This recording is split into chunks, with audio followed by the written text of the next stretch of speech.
Hola a todos, ¿cómo están? Hoy vamos a ver un video lleno de ideas para la fiesta de los años 80, pero queremos hacer una diferenciación. ¿Quieres hacer una fiesta de tributo a los 80 o quieres hacer una fiesta al estilo de los 80? Vamos a ver ideas tanto de uno como del otro.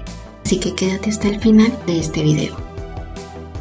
Empezaremos primero con las ideas que son tributo a los años 80.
Si te gustó este video, dale al botón de like.